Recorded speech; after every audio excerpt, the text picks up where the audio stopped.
Me voici de retour sur le sentier Qatar. J'ai dormi près de la rivière, au moulin de Cubière. Vraiment un endroit paisible. Et là, je suis dans les gorges de Galamus.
L'ermitage Saint-Antoine de Galamus est un appel à l'élévation.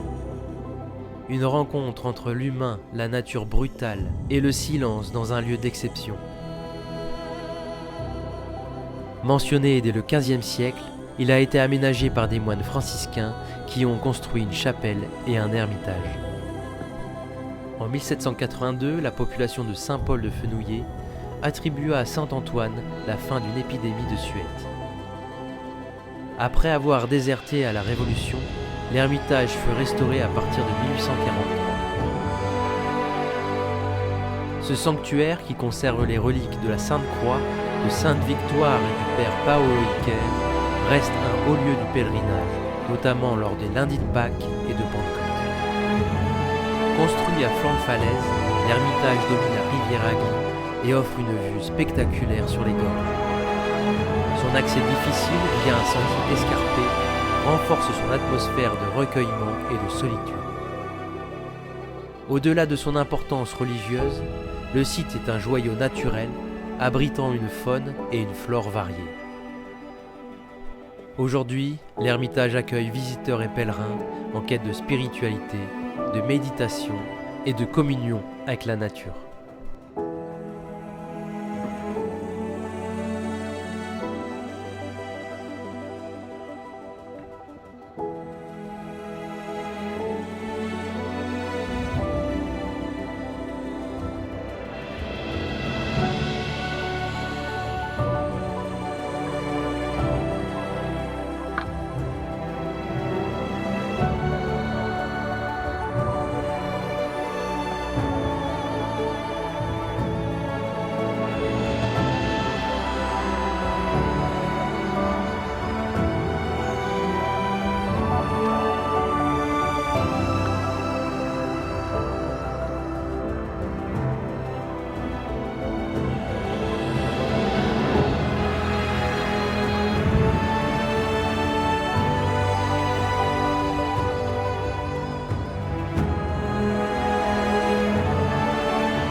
Arrivée pluvieuse sur Caudiès.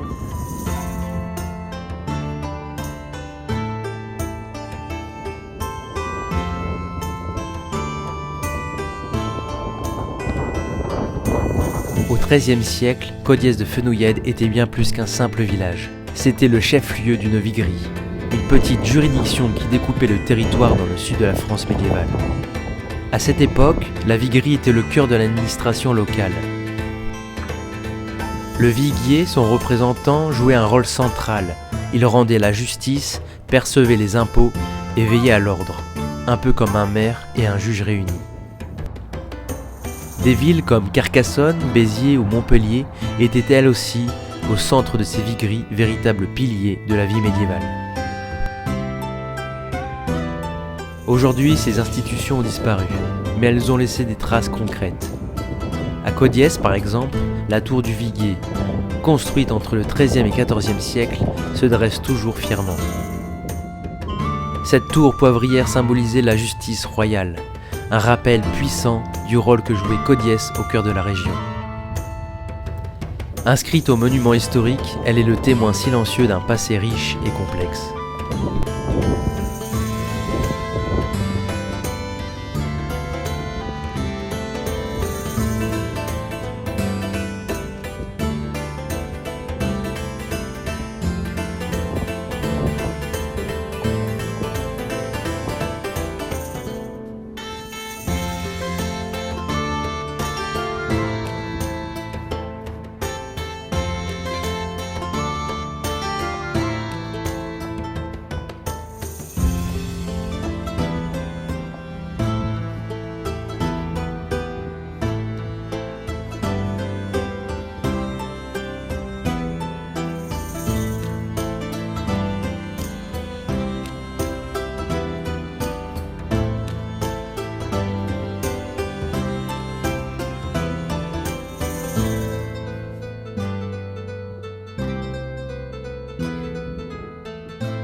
Le château Saint-Pierre est la résidence des vicomtes de Fenouillèdes.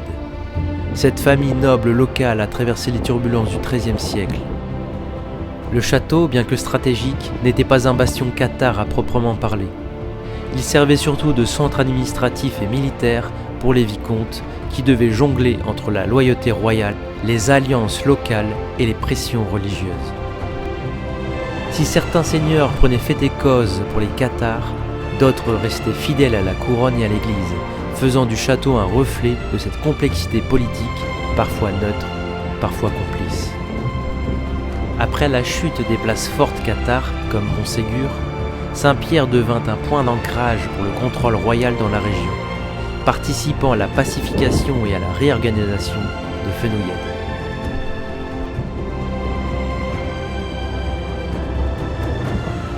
Oublié des guides touristiques, mais pas des passionnés d'histoire, le château de Sabarda surgit sur son promontoire, comme un frère d'armes silencieux du château de Fenouillé. Ici, chaque pierre raconte le passé d'une place forte stratégique, positionnée pour soutenir son voisin, le château Saint-Pierre. Un rôle discret, mais essentiel dans la défense du Fenouillèdes médiéval. Rocca Samardanin apparaît pour la première fois en 1109 entre les mains de Guilhem Pétry, vicomte de Fenouillet. Il rend alors hommage au comte de Cerdagne dans un jeu d'alliance typiquement féodal. Construit sur un éperon rocheux difficile d'accès, le château de Sabarda adopte des formes simples mais efficaces. Murs fins, tours circulaires et surtout cette porte monumentale, encore visible aujourd'hui comme une entrée figée dans le temps. Pendant la croisade contre les Albigeois, Sabarda semble épargné. Pas de siège, pas de destruction, mais à la fin du XIIIe siècle, le château passe sous le contrôle royal. Et dès 1290, Philippe le Bel y installe une garnison. Autour de 1320, les défenses sont renforcées, mais le souffle de la guerre s'épuise, et à la fin du XVe siècle, Sabarda est abandonné. Ce château n'a pas la notoriété de ses voisins, mais il mérite qu'on s'y attarde, car dans les creux de ses murs sommeille l'âme d'une époque où chaque sommet était une forteresse et chaque ruine une mémoire.